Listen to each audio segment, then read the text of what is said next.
Bismillahirrahmanirrahim.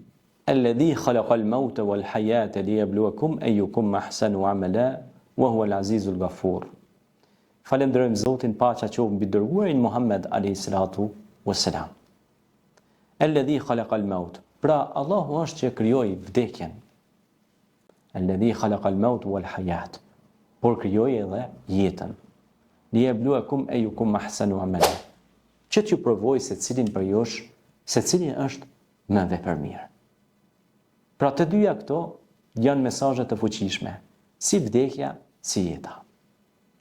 Shpeshherë disa njerëz mendojnë se janë të pavdekshëm, ose harrojnë fare se do të shkojnë takim me krijuesin dhe do të ndrojnë jetë. Mendojnë se do ta mbizetrojnë gjithçka, por jo. Një ditë të gjithë do të largohemi.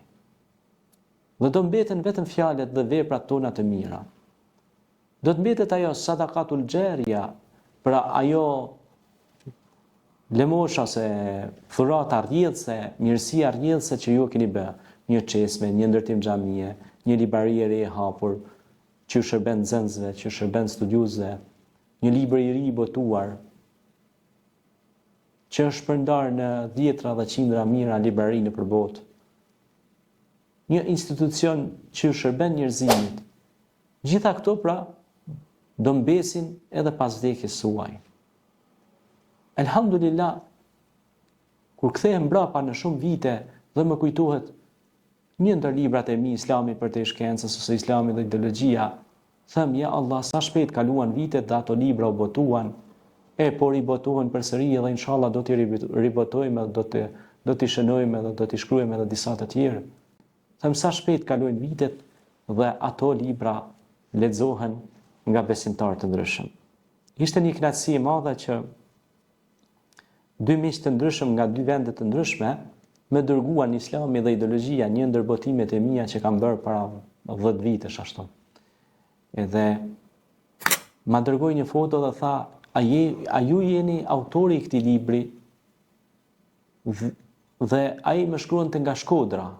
Pra gjindej në një nga libraritë e Shkodrës, një qytet që është djep i kulturës. Pastaj një mik tjetër më shkruante nga Djetikoni, nga Zvicra, pjesë e Cyriut.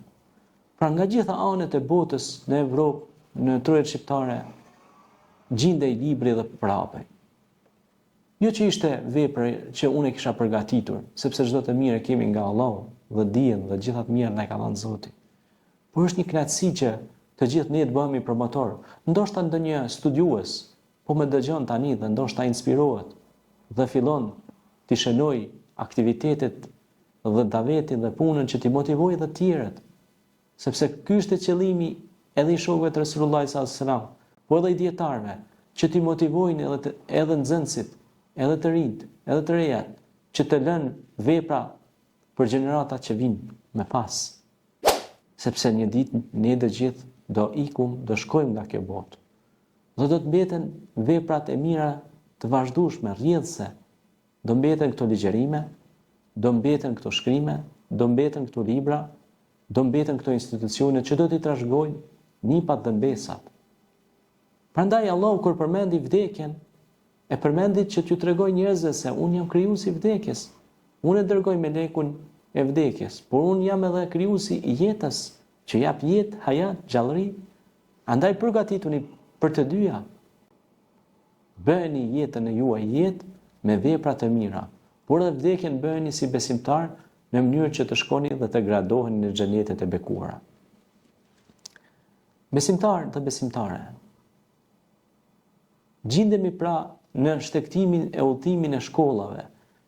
Sot shkollat janë institucionet më të bukura, i ngjajnë kopshteve, ku hyn në ato kopshte dhe merr aromën e diturisë. Dhe ato duhet të jenë vende ku promovohet vazhdimisht dituria dhe mësimet, zanatet dhe zejet, dhe të çohet përpara brezi i ri. Ky brez që duhet të edukohet me shkencë dhe inovacion, por në të njëjtën kohë duhet të ketë edhe besimin.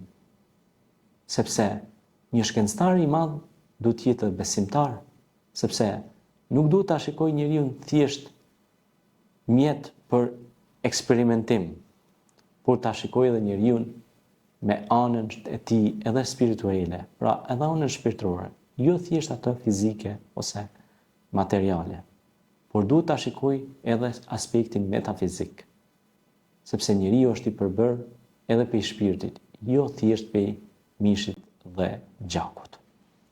Prandaj Zoti na tregoi se pa marrë parasysh se çfarë profesioni ju keni, jeni kirurg apo jeni doktor, jeni mjek, jeni mësues apo inxhinier apo çka do që ju keni profesion, padyshim që një ditë do të shkoni në takim me Rabbul Alamin, me Rabbul Alamin, pra me Zotin e botrave. Andaj, kjo është një thirrje për këndellje, thirrje për ndryshim, që të mendoni se një ditë do të shkoni. Dietarët e mëdhej si Ibrahim Ethemi kishte qenë mbret, pastaj u bën një i përkushtuar me zuhdin e tij, një asket, një dietar i përkushtuar. Thuhet se ai kishte pas një ndër libraritë e tija më të mëdha në Damask. Dhe një ditë për ditësh pra shtyhet moshë dhe fillon të atrokas vdekja. Dhe bashortja vet i thot, kemi fëmijë të vegjël dhe kemi vështirësi të mëdha ekonomike. Çfarë do bësh? Çfarë do të na lësh mbrapa? Ai kishte 1 milion, rreth 1 milion libra. Dhe i thot bashortës vet, është një gjë shumë interesante. Thot, unë kur të largohem, ti e ke shtëpinë, e ke vendin e përshtatshëm, librarin 1 milion libra, dhe i thot, do i shesësh nga 1 real. Sikur me thon tash 1 euro. Thot, dhe do t'i blejnë gjithë njerëzit, se janë shumë libra të shtrejta të kushtueshme, po edhe kanë vlerë, dije ka mbrëma të mëdha aty. Kopje, ekzemplarë të ndryshëm.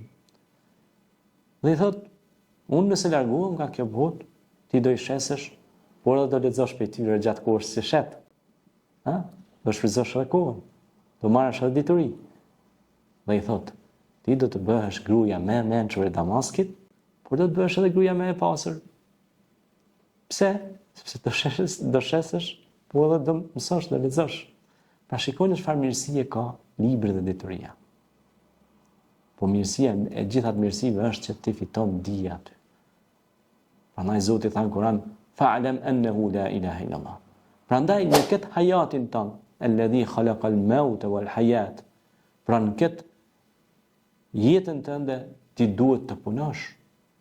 Dhe kur të vi vdekja, të gjejë ty të përgatitur me plot, me bollek, me vepra të mira, siç thot Zoti në Kur'an, innal ladhina amanu wa amilus salihat ulaika hum khairul bariya. Ata që bëjnë vepra të mira janë krijesat më të dashura tek Allahu. A don të jesh prej krijesave të tilla? Atëherë vazhdo të bësh vepra të mira. Selam aleikum.